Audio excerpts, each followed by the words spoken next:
थानाप्पा डाकिया पड़ोस में प्रवेश करता है। उसकी आवाज गूंजती है, डाक डाक। परिचित रूप से थानप्पा को देखकर बच्चों के चेहरे खिल उठते हैं। थानप्पा, एक स्वागत योग्य उपस्थिति। घर घर जाते हैं। हर दरवाजे पर वह बातचीत करने के लिए रुकता है। सभी का दोस्त। वह निवासियों की भलाई के बारे में पूछताछ करता है, जो वास्तविक देखभाल दिखाता है। थानप्पा की उपस्थिति मालगुडी में समुदाय और संबंध की भावना लाती है। थानप्पा रामन्ना के घर आता है, जहां शादी की तैयारियां जोरों पर हैं। घर सजावट से सुसज्जित है, जो खुशी के जश्न की आवाजों से जीवंत है। थानप्पा रामन्ना और शांति के पास जाता है। उसका चेहरा वास्तविक खुशी से चमक रहा है। थानप्पा रामन्ना और शांति को बधाई देता है। बधाई हो रामन्ना और शांति। रामन्ना और शांति ने थानप्पा की बधाई स्वीकार की। उनके चेहरे खुशी से चमक रहे थे। रामन्ना के व्यस्त घर के अंदर शादी की तैयारियां जोरों पर हैं। थानप्पा हर निमंत्रण पर सावधानी पूर्वक पते लिखकर मदद करता है। यह सुनिश्चित करता है कि हर विवरण उत्तम हो। कार्ड, प्रत्येक आनंदमय उत्सव का वादा बड़े करीने से छांटे गए हैं, जो आगामी विवाह की खबर फैलाने के लिए तैयार है। समुदाय उत्सव में एकजुट होकर एक साथ आने की तैयारी कर रहा है। हवा प्रत्याशा से गूंज रही है। हर कार्ड प्यार और प्रतिबद्धता का एक प्रमाण है। उन बंधनों का प्रतीक है जो उन सभी को एक साथ बांधते हैं। थानप्पा मालगुडी से गुजरता है। खुशी का दूत शादी के निमंत्रण देता है।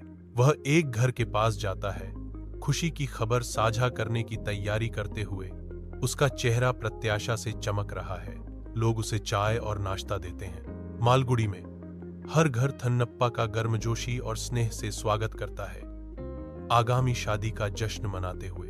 थानप्पा व्यस्त पोस्ट ऑफिस के बीच खड़ा है, जो दैनिक दिनचर्या के केंद्र में शांत परिश्रम का प्रतीक है। उसका रूटीन एक पंजीकृत पत्र से टूट जाता है। डाक का एक साधारण टुकड़ा जो अचानक भाग्य का भार वहन करता है। लिफाफे से रामन्ना नाम उछलता है, जो थानप्पा की आंखों में बेचैनी की चिंगारी भक्का देता है। चिंता की एक छाया थानप्पा के चेहरे पर छा जाती है, क्योंकि वह पत्र को घूरता है। उसके भीतर एक शांत तूफान आ रहा है। थानप्पा का दिमाग दौड़ता है। अनकहे डर का बोझ उस पर हावी हो जाता है। पत्र उसके हाथ में कसकर पकड़ा हुआ है, जो अब उसके दिल को झकझोर देने वाले उथल पुथल का एक ठोस प्रतीक है।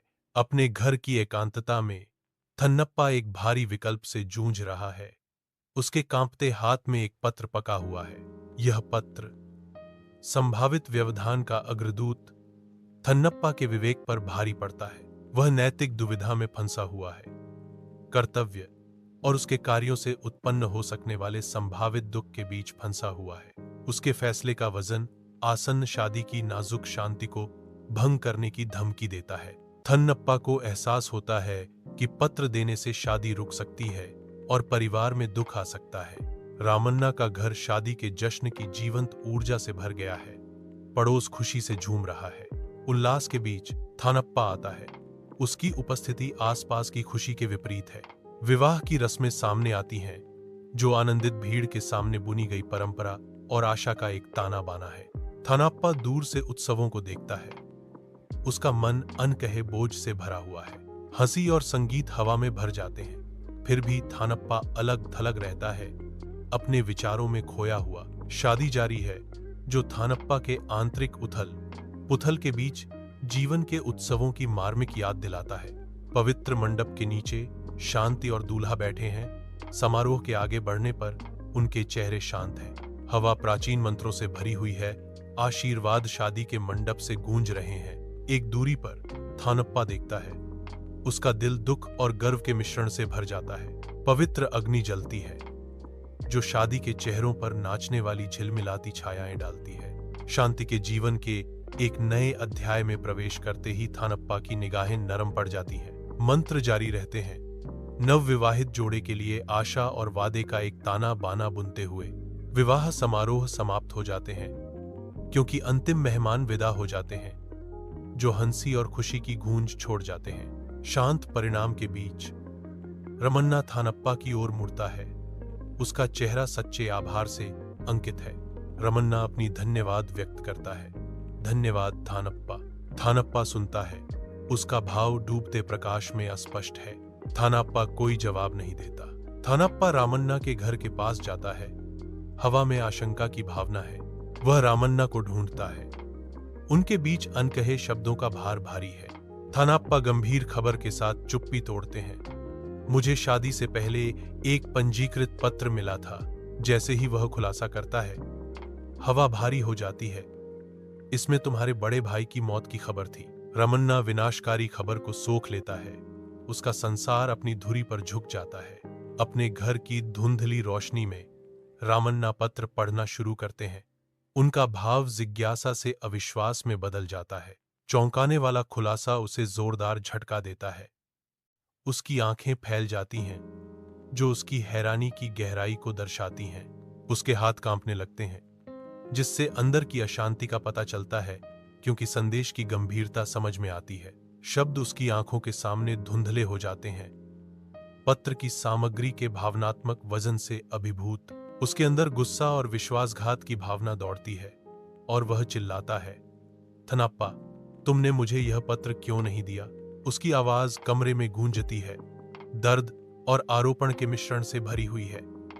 ऐसे उत्तरों की मांग करती है जो अनकहे रहते हैं। रामन्ना के घर में शांति के बीच थानप्पा विनम्रता से खड़ा है। उसका सिर पश्चाताप में झुका हुआ है।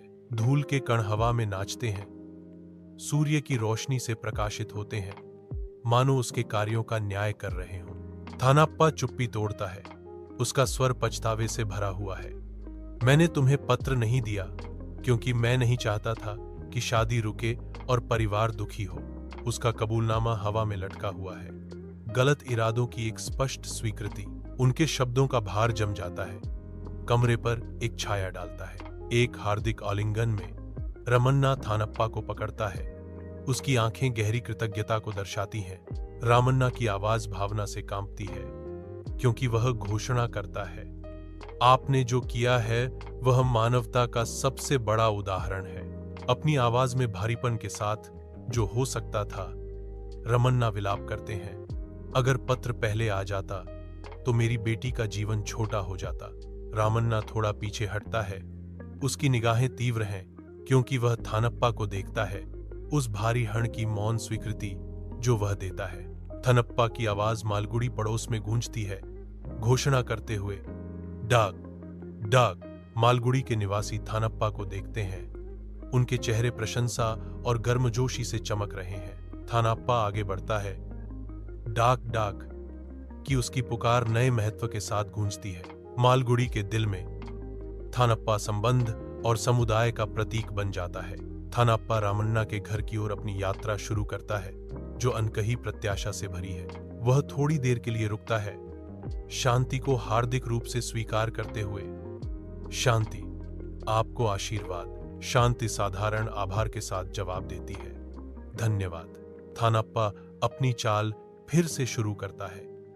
हर कदम उसे रामन्ना के दरवाजे के करीब ले जाता है। रामन के घर का रास्ता थानप्पा के सामने खुलता है, जो एक महत्वपूर्ण मुलाकात का वादा करता है। थानप्पा रामन्ना के घर आता है। जो भी उसका इंतजार कर रहा है, उसका सामना करने के लिए तैयार है। जैसे ही सूरज मालगुड़ी पर डूबता है, लंबी परछाइयां फैलती हैं, जो पड़ोस में थानप्पा की विचारपूर्ण यात्रा को दर्शाती हैं। धुंधली रोशनी दृश्य को चित्रित करती है, क्योंकि थानप्पा अपने कार्यों पर विचार करता है। उसका दिल अनिश्चितता से भारी है। क्या मैंने सही किया या गलत? मैं जानती हूं कि मैंने जो किया वह दिल, समझ और सच्चे जुड़ाव से आया था। उसकी आवाज शाम के धुंधलके में गूंजती है, संदेह और दृढ़ विश्वास का मिश्रण, जैसा कि वह अपने मार्ग पर सवाल उठाता है। पड़ोस अंधेरे में फीका पड़ जाता है। थानप्पा को अपने विचारों के साथ अकेला छोड़ जाता है, जो फीकी रोशनी में सांत्वना चाहता है।